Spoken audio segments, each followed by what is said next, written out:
లేదని చెప్పారు. కాంగ్రెస్ ప్రభుత్వం 2.5 సంవత్సరాలుగా చేసిన అభివృద్ధి ఏంటో చెప్పాలని డిమాండ్ చేశారు. గతంలో ఇచ్చిన హామీలను పక్కన పెట్టి బీఆర్ఎస్ ప్రభుత్వం నిర్మించిన భవనాలను మాత్రమే ప్రారంభించడానికి ముఖ్యమంత్రి రేవంత్ రెడ్డి వస్తున్నారని ఆయన విమర్శించారు.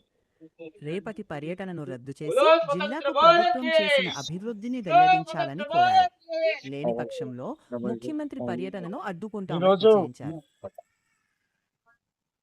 తెలంగాణ ప్రజలందరికీ మనకు స్వాతంత్రం వచ్చి 79 సంవత్సరాలు పూర్తయి 80 సంవత్సరంలోకి అడుగుపెడుతున్న సందర్భంగా ప్రతి ఒక్కరికి శుభాకాంక్షలు తెలియజేస్తూ, తెలంగాణ బిడ్డగా భారతదేశంలో ఉన్న ఒక పౌరుడిగా నేను ఈ స్వాతంత్ర దినోత్సవ వేడుక సందర్భంగా తెలంగాణ ప్రజలకు నా మనసులో మాట చెప్పాలనుకుంటున్నాను. ఎంతో మంది మహనీయుల ప్రాణాల త్యాగాలతో ఏర్పడ్డ ఈ స్వాతంత్రం బ్రిటిష్ పరిపాలన నుంచి భారతదేశ పరిపాలనకు వచ్చింది తప్ప స్వాతంత్రం నిజంగా వచ్చింది అనుకుంటే అది మన అమాయకత్వమే అన్నది నేను ఈ కార్యక్రమం దృష్ట్యా మీకు తెలియపరుస్తా ఉన్నాను. ఎందుకంటే మరి స్వాతంత్రం అంటే ఏంటిది అసలు? మరి ఏ విధమైనటువంటి సమానత్వం లేదు, గౌరవం లేదు, ఇక్కడ సామాజిక న్యాయం లేదు. మరి ఈ విధమైనటువంటి జీవన విధానంలో ఈ బహుజన బిడ్డలు, బీసీలు, ఎస్సీలు, ఎస్టీలు, మైనార్టీలు, ఇప్పటి వరకు అగ్రకులాల్లో పేదలు కావచ్చు, ఎక్కడ సమన్వయంతో ఈ పరిపాలన జరుగుతూ ఉన్నది? ఈ వేదికగా ఈ తెలంగాణ ప్రభుత్వం ఏదైతే కాంగ్రెస్ ప్రభుత్వం పరిపాలిస్తున్నదో నేను ఆ ప్రభుత్వాన్ని ఒకటే డిమాండ్ చేసి అడుగుతా ఉన్నా.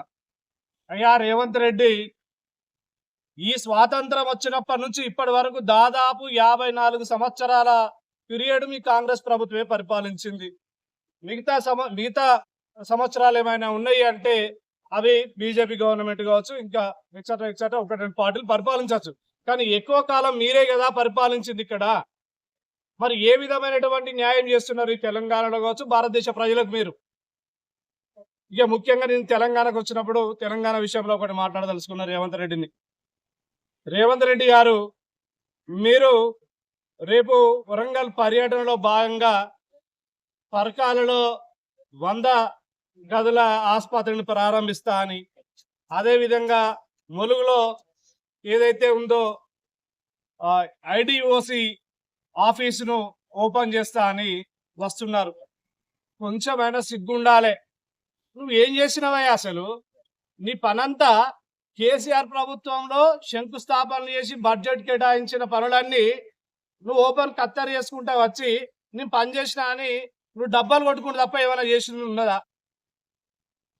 ఎప్పుడు 2022 మార్చి 5వ తారీఖున అప్పుడు ఉన్నటువంటి హరీష్ రావు గారు, హెల్త్ మినిస్టర్ హరీష్ రావు గారు, చల్లా ధర్మారెడ్డి గారి సపోర్ట్తో, ఆయన యొక్క కృషితో పరకాలో వచ్చి శంకుస్థాపన చేసి దానికి 35 కోట్ల బడ్జెట్ కేటాయించిపోయిండు.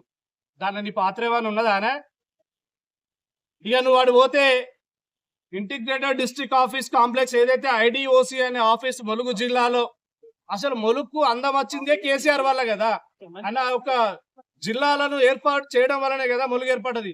అక్కడ అన్ని ఆఫీసులు కలిపి అరే ఒక ఇంటిగ్రేటెడ్ డిస్ట్రిక్ట్ ఆఫీసులు అన్ని ఒకే దగ్గర ఉండాలని అప్పుడు అది 2023 జూన్ 7వ తారీఖున కేటీఆర్ గారు వచ్చి శంకుస్థాపన చేసిండు.